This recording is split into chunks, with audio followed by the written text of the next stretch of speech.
It's now a week on since the results of the shock UK election results, which saw the Conservatives losing their majority, and as a consequence, Britain remains in a state of limbo.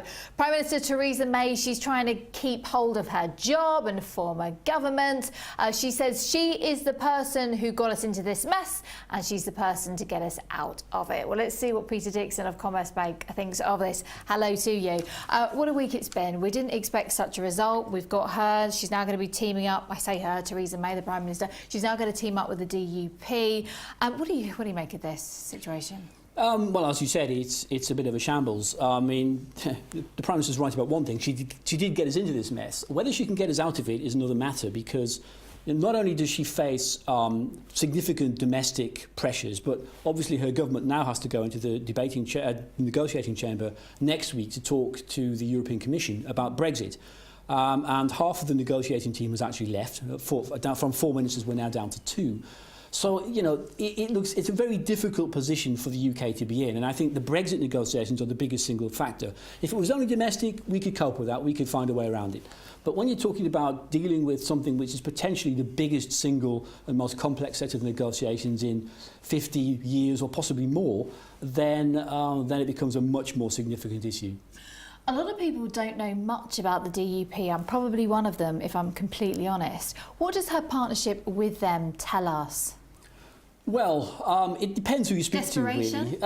Well, I mean, I think they're the only party which is probably willing to do a deal with the Conservatives. I mean, the Lib Dems, Labour, the Scottish Nationalists all said, you know, they weren't interested. And of course, they're all larger parties in Parliament. The DUP, it's a convenient partner for the Conservatives.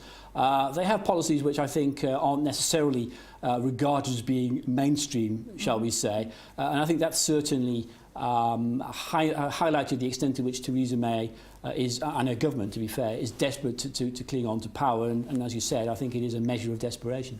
And what must Europe be thinking right now? I mean, what would they make of our situation? Surely they're in the driving seat now. Well, I think they always were, to be fair. I mean, it was always 27-1 in the negotiating chamber anyway. I get the sense it's more pity than laughter. I mean, I think that the rest of the EU still wants to have a constructive, positive relationship with the UK. But I think from where we stand now, it's going to be very difficult to forge that relationship, primarily because we don't actually know what form of Brexit the UK government wants. And if you're going into a negotiating chamber not knowing what you want, then it becomes much more difficult to hammer out a deal. Well, that's because they all disagree. Some want a soft Brexit, some want a hard Brexit. I mean, we don't have a unified opinion on Brexit. Correct. I mean, I'm not even sure the electorate does, to be fair. But in the long run, I think what the UK electorate wants, what British business certainly wants, and of course what the financial markets want, is a relationship which doesn't do too much damage either to our wallets or to our bottom lines. Is that the free movement of people? Does that include that? That's a difficult one. That's the sticking point, it seems. Is. I mean, the UK government has said, no, that's a red line, but I'm not sure that they got that message from the election that it really is such a red line. So it's going to be something where there is a workaround. It might mean a reduction in the numbers of people coming in. It's possible. But I don't think you can put the drawbridge and say, you know, that's it, we're not going to have open borders anymore. But surely that was the main reason why people voted for Brexit. Maybe not. I mean, I have a very strong sense that people voted for Brexit because it was a chance to stick 2 fingers up at a government which hasn't listened to them for 7 or more years.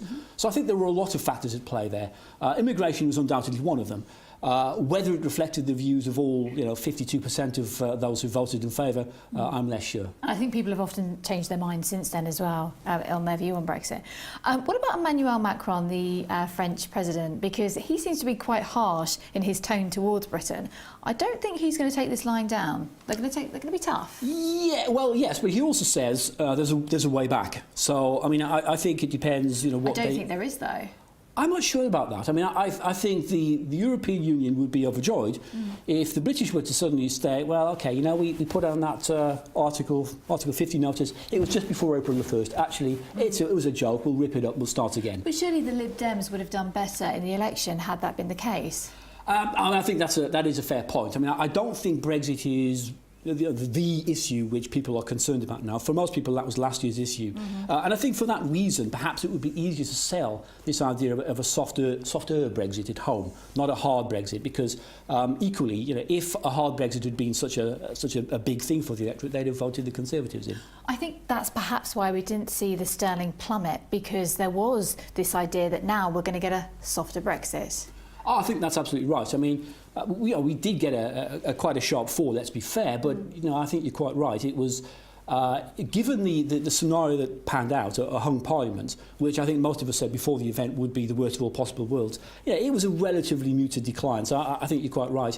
The hopes that this Brexit deal will not cause too much damage certainly have helped to put a floor under sterling so far. Negotiations take place. Thank you very much indeed for watching today, 1 week on from that shock UK election results.